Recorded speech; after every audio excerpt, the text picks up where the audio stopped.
Okay, तो last video में हमने IGP versus EGP and BGP के बारे में एक कंपैरिजन और डिफरेंशिएट किया था। तो शायद कुछ स्लाइड्स आई थिंक रह गई थी उसमें, है ना। तो यहाँ तक हमने कवर किया था। तो ये वैसे तो हम बात कर चुके हैं, एनए में भी एनपी में भी बहुत दफ़ा एएस क्या है, एएसएन क्या है ना, एक सिंगल जो एडमिनिस्ट्रेटिव डोमेन है आपका। तो एक जो कंपनी जिसके राउटर्स हैं या जो ऐसे डिवाइसेस जिन पे सिर्फ उसी कंपनी की पॉलिसीज चलनी है ना, वो सिंगल ऑर्गेनाइजेशन डिसाइड करता है कि आपको कौन सी routing protocol with which let's say अगर आप ओएसपीएफ की बात कर रहे हैं तो प्रोसेस आईडी क्या यूज करोगे, कौन से लिंक किस एरिया में रहेंगे। तो ये सब जो डिसीजन है वो सिंगल एंटिटी है, ये सब डिसीजन लेने वाली। तो उसको बोलते हैं एएस, ऑटोनोमस सिस्टम। तो जो बाउंड्री है आपके एक नेटवर्क की, इंटरनेट पे देखो, इंटरनेट पे आपकी कंपनीज को किससे है कि क्या बोलते हैं, एक नाम से नहीं पहचाना जाता, अब इतना याद रखिए। ठीक है, तो वो इंटरनेट में पहचाने जाएंगे एक नंबर से, तो जिसको बोलते हैं ऑटोनोमस सिस्टम नंबर। राइट, तो एक कंपनी को, एक ऑर्गेनाइजेशन को आप कह सकते हैं कि एएसएन बोलते हैं। अच्छा, ये एएसएन कौन हो सकता है, कौन नहीं होता, किसको क्या नंबर कौन सा मिलेगा, थोड़ा बहुत मैंने यहाँ पे लिखा है, पर लास्ट में हम इसके बारे में एक बात करेंगे कि पुराना जो एएस नंबर है, एएसएन, वो 16 बिट का हुआ करता था, है ना। तो 16 बिट मतलब आपके 65,536 आप देखोगे, और रेंज 0 से लेके 65,535 तक। ठीक। पर धीरे धीरे बहुत सारी कंपनीज, अभी जब मैं आपको शायद इस वीडियो में या अगली वीडियो में बात करेंगे इंटरनेट की स्टार्टिंग, बीजीपी की starting, dawn of internet and all, तो उस टाइम पे हम बात करेंगे कि ऐसे पहले एएस का कोई कॉन्सेप्ट ही नहीं हुआ करता था, ऑटोनोमस सिस्टम नाम की कोई चीज ही नहीं थी। एक सिंगल सेंट्रलाइज्ड नेटवर्क था जहां से सब कुछ शुरू हुआ, है ना। और फिर धीरे धीरे क्या हुआ, बहुत सारे कस्टमर्स, बहुत सारे क्लाइंट्स, बहुत सारे बिजनेसेस उस नेटवर्क के साथ जुड़ने लगे, जिनको इंटरकनेक्टिविटी चाहिए थी, है ना। जिनको अपनी within country, within cities, multiple sites, multiple branches थी, उनको इंटरकनेक्ट करवाना था। तो they get on to this that single network, पर वो बहुत बड़ा होता गया, फिर धीरे धीरे वो बात करेंगे हम उस टाइम पे आगे। पर अल्टीमेटली एएस का कॉन्सेप्ट आया, 16 बिट से स्टार्ट हुआ, जैसे आईपी आया 32 बिट से स्टार्ट हुआ, पर धीरे धीरे IPv4 जो थे वो कम होने लगे, कम आपके कम पड़ने लगे, तो आपने IPv6 का कॉन्सेप्ट लाया, IEEE ने डिसाइड किया, है ना। ऐसे ही IEEE ने डिसाइड किया कि 16 बिट के जो नंबर है, बहुत सारी, बहुत बल्क में कंपनीज को एएसएन की जरूरत पड़ने लगी, और यस, इंटर नेटवर्किंग इतनी बड़ी होगी कि आपको और ज्यादा एएस की जरूरत पड़ी। Then they introduce 32 bit long, है ना। तो ये सब बातें हम करेंगे बाद में, फिलहाल ये जस्ट एक जनरली आपको ध्यान रखना है। एएसएन क्या है, बाउंड्री है इंटरनेट पे हर एक नेटवर्क की, कुछ कंडीशंस होती हैं वो सेटिस्फाई करनी रहती है आपको, और अगर आप एएसएन लेते हैं तो वो पॉलिसीज आपको माननी पड़ेगी, है ना, आईना की तरफ से जो पॉलिसीज। ठीक है। तो ये सब बातें वही लिखी हुई है, प्राइवेट एएस होते हैं, पब्लिक एएस होते हैं। अगर आपने ईआईजीआरपी में देखा हो, अब शायद ईआईजीआरपी हमने पढ़ा नहीं होगा, है ना, वहां पे हम बात करेंगे कि हम प्राइवेट एएस नंबर यूज करें, और इवन बीजीपी में भी एक कॉन्सेप्ट आएगा रूट रिफ्लेक्टर का, कन्फेडरेशन का, वहां पे भी हम पब्लिक एएस और प्राइवेट एएस की बात करेंगे। ठीक है, चलिए जी। तो आईना आपको पता ही होगा, आपने अगर सीसीएनए की हमारी वीडियोस देखी है, तो आईना वर्ल्ड वाइड जितने भी इंटरनेट पे यूज होने वाले नंबर्स हैं उनको मैनेज करता है, चाहे वो नंबर आपका आईपी एड्रेस हो, मैक एड्रेस हो, पोर्ट एड्रेस हो, और अभी हम एक बात कर रहे हैं एएस नंबर, है ना, ऑटोनोमस सिस्टम नंबर हो। तो सबको डिजाइन डिस्ट्रीब्यूट कौन करता है, आईना। और आईना ने पूरी दुनिया को अच्छे से मैनेज करने के लिए क्या कर दिया, अलग अलग रीजनल इंटरनेट रजिस्ट्रीज में डिवाइड कर दिया। एशिया के लिए है वो APNIC। तो अपनी जो टीयर 1 ISPs है लाइक टाटा एंड जियो, उनको आईपी मिलती है आपकी RIR से। तो हमारी RIR कौन है, एपनिक। तो ये सब बातें हैं, अलग अलग एपनिक्स हैं आपकी, और सॉरी अलग अलग RIR है, और 5 है total in the whole world. चलिए जी। तो अभी कुछ बातें कर लेते हैं हम बीजीपी के बारे में। ओके, तो बीजीपी ऑफिशियली आई थिंक इस वाले पार्ट से स्टार्ट हो गया आपका। और बीजीपी के बारे में अगर आप देखोगे तो ये इंटर डोमेन राउटिंग है, मतलब अलग अलग ऑटोनोमस सिस्टम्स के बीच में आपको अब क्या करवाना है, राउटिंग करवानी है। मतलब ये हुआ, अब आप जो सिंगल ऑर्गेनाइजेशन था, है ना, मान लो कि मेरे पास सपोज ये एक ऑर्गेनाइजेशन 1 है ना, और इसको एएस नंबर मिला हुआ है मान लो 10। ठीक है, एक और ऑर्गेनाइजेशन है यहाँ पे एएस नंबर मिला हुआ है 20। अब अगर इसको विद इन अपने ही राउटर्स है मान लो, और अपने ही इसकी साइट्स हैं, ब्रांचेज हैं, जो भी XYZ हो, और उनको इंटरकनेक्टिविटी देनी है, तो यहाँ पे आप क्या यूज करोगे, IGP, OSPF, ISIS या जो भी है ना। लेकिन जब भी आप बात करोगे कि अब आपको इंटरनेट क्रिएट करना है ना, और इंटरनेट के लिए मल्टीपल जो सर्विस प्रोवाइडर्स हैं, मल्टीपल जो बिगर ब्रांड्स हैं, they should be connected with each other. अब उनको कनेक्ट करने के लिए क्या IGP like OSPF and ISIS they are sufficient, they are enough?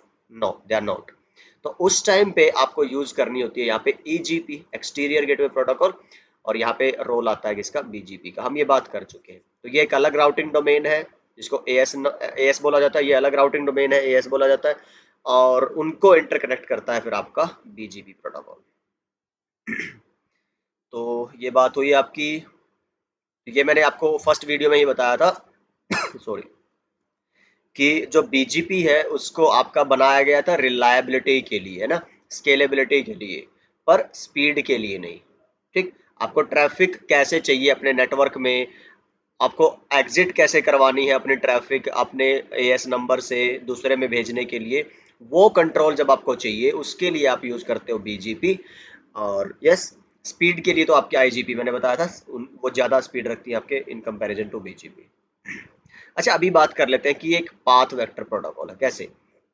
Suppose करो हम चलते हैं एक बार एमएस पेंट पे, है ना, और यहाँ पे मान लो कि आपके पास,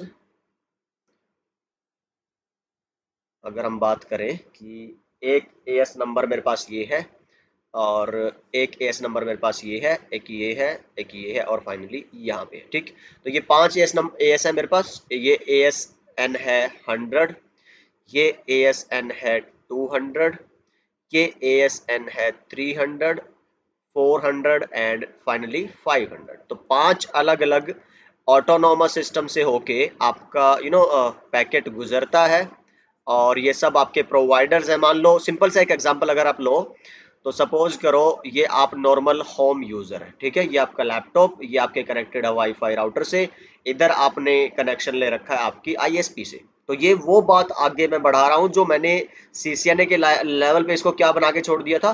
क्लाउड बना के छोड़ दिया था। और उधर वाले साइड मैंने क्या बोला था? मान लो ये इधर AT&T से किसने ले रखी आईपी तुम्हारी, क्या बोलते हैं, फेसबुक ने या गूगल ने, है ना। तो ये उनका राउटर हुआ, और यहाँ पे क्या लगा हुआ है? फेसबुक का सर्वर।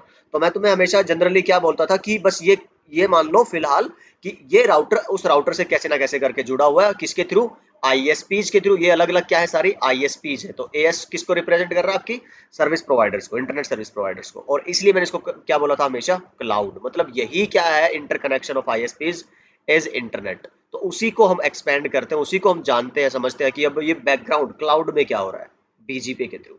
ठीक, और अभी आगे आने वाली वीडियोस में मैं एक आध में ये भी बताऊंगा कि यहाँ पे आपको बीजीपी की जरूरत है कि नहीं है। यहाँ पे बीजीपी कब चाहिएगी? सिर्फ एक डिफॉल्ट रूट, यहाँ पे स्टैटिक रूट कब कामयाब रहता है, कब जरूरत पड़ती है ना। तो ये सब बातें हम करेंगे। फिलहाल सिर्फ ये जान ले कि अगर हम नॉर्मल कस्टमर हैं जिनको एक डिफॉल्ट राउटिंग के थ्रू आईएसपी तक जुड़े हुए हैं जो, और ये अगर अब जाना चाहते हैं गूगल तक, google.com तक, और ये सर्वर है गूगल का सर्वर www.google.com। ठीक है, अब यहां से पैकेट जब आप भेज रहे हैं तो इस आईएसपी के पास यहां से और डेस्टिनेशन तक की आईएसपी तक जाने के दो पाथ है अगर आप देखोगे। तो ये जब पैकेट चला तो इस पैकेट को पता है ये कहां से आया है? 100 से, ठीक है, और फिर ये कहां पे पहुंचा है? 300 पे। और जब ये इधर रिसीव होगा तो इसको पता है मैं 100 से आया, 300 से होके आया, और अब मैं कहां पे हूं? 500 पे। तो कितने एएस क्रॉस करके आया है? ये 3। ठीक है, अब ये इधर से आएगा अगर, तो ये कहां से आया है? 100 से। पहुंचा कहां पे है? आपके 200 पे। ठीक, इधर से जब जाएगा तो 100 से आया, 200 से, और फिर फिलहाल कहां पे है? ये 400 पे। और फाइनली जब यहाँ पे जाएगा तो 100 से चला, फिर 200 तक आया, फिर तुम्हारा 400 तक आया, और फिलहाल अभी कहां पे आ गया? 500। तो अगर तुम देखोगे कि इसने कितने एएस क्रॉस किए? 3। इसने कितने एएस क्रॉस किए? 4। तो जो शॉर्टेस्ट एएस पाथ है उसको ये आपका बेस्ट पाथ सिलेक्शन के लिए बाय डिफॉल्ट यूज करता है। मैं बाय डिफॉल्ट बोल रहा हूँ क्योंकि जब हम एट्रीब्यूट्स की बात करेंगे तो आप देखेंगे कि आप इसको चेंज कर सकते हैं। जैसे हमने ओएसपीएफ में बात की थी कि अगर ओएसपीएफ का डिफॉल्ट देखोगे आप बिहेवियर, तो वो क्या था? लोवेस्ट पाथ कॉस्ट, है ना। पर उसको आप मैनिपुलेट कर सकते हो बैंडविड्थ और कॉस्ट को मैनुअली चेंज करके। ऐसे ही आप यहाँ पे भी पॉलिसी इंप्लीमेंट करके एट्रीब्यूट को चेंज करके आप बता सकते हो कि जो बीजीपी है वो किस बेस पे बेस्ट पाथ का सिलेक्शन करे, लेकिन डिफॉल्ट क्या रहेगा, वो एएस पाथ। ठीक, तो जो शॉर्टेस्ट रहेगा उसको ये क्या मानेंगे, आपका बेस्ट पाथ ऑफ बीजीपी। तो ये एक डिस्कशन है, इसी वजह से बीजीपी को क्या बोला जाता है कि ये पाथ वेक्टर प्रोटोकॉल है। मतलब क्या हुआ कि पाथ वेक्टर मींस कि आप जिधर से शॉर्टेस्ट पाथ आपको पड़ेगा आप उधर से ही जाओगे। तो शायद इसका एक एग्जांपल हमने किया हो। ओके, तो अच्छा इसमें नहीं है तो आगे होगा, किसी और वीडियो में एक्सप्लेन करूंगा, बट आपको आई थिंक बात तो समझ आ गई होगी हमने जो एमएस पेंट पे सीखा है उससे। और ये बातें हम शायद पहले भी कर चुके हैं कि ये एक पॉलिसी एप्लीकेशन, मैंने क्या बताया था, ये कोई राउटिंग प्रोटोकॉल नहीं है, समझिए। क्योंकि ये जो बीजीपी है, आगे हम बात करेंगे, ये टीसीपी पे चलती है और पोर्ट नंबर 179 पे। तो ये खुद में कोई प्रोटोकॉल ना होके टीसीपी की एक एप्लीकेशन है जो किसके लिए यूज की जाती है, पॉलिसीज लगाने के लिए। ठीक, और इसकी जो मेन आपकी स्ट्रेंथ है वो इसमें नहीं है कि आपकी ट्रैफिक अंदर कैसे आए, क्योंकि इस पे आपका कंट्रोल नहीं है, क्योंकि कोई और आपको ट्रैफिक भेज रहा है। ठीक, आपका कंट्रोल इस पे है कि आप बाहर किस तरह से भेजना चाहते हैं। ठीक है, तो उस पे आपकी जो इग्रेस, इग्रेस कौन सी होती है, जो बाहर की तरफ जाए, आउटबाउंड है ना, और जो अंदर की तरफ ट्रैफिक आती है उसको क्या बोलते हैं, इनग्रेस ट्रैफिक। ठीक, तो आप करने को दोनों कर सकते हैं, पर जो बीजीपी की स्ट्रेंथ है वो सबसे ज्यादा इग्रेस ट्रैफिक को कंट्रोल करने में है। लेकिन आप ऐसा नहीं कि ये नहीं कर सकते। तो यहाँ पे क्या लिखा, जनरली, तो you don't always have that control while the traffic is entering into your AS।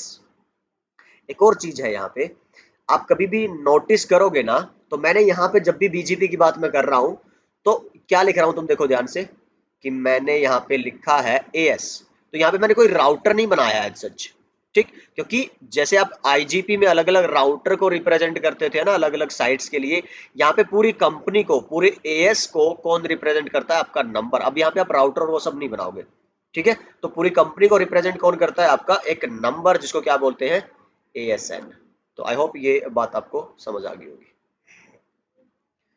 ठीक है जी, तो इसको यहाँ से हम मिटाते हैं और चलते हैं वापस स्क्रीन। ओके, तो जी when to use BGP and when not to use BGP, है ना। तो आई थिंक इस वीडियो में इतना कंटेंट काफ़ी है, और छोटे छोटे चंक्स में, नगेट्स में हम बात करेंगे जैसे कि मैंने बोला था। तो अभी इस वीडियो में इतना ही है, और अगली वीडियो में हम बात करेंगे कि बीजीपी की आप को जरूरत कब है, कब जरूरत नहीं है, किस केस में किस तरह के कस्टमर को, एंटरप्राइजेस को when should they have as number और नॉट एंड ऑल। तो इस तरह की हम बातें करेंगे अगले वीडियो में। तो तब तक के लिए अपना ख्याल रखिए, सीखते रहिए और सिखाते रहिए। Bye bye.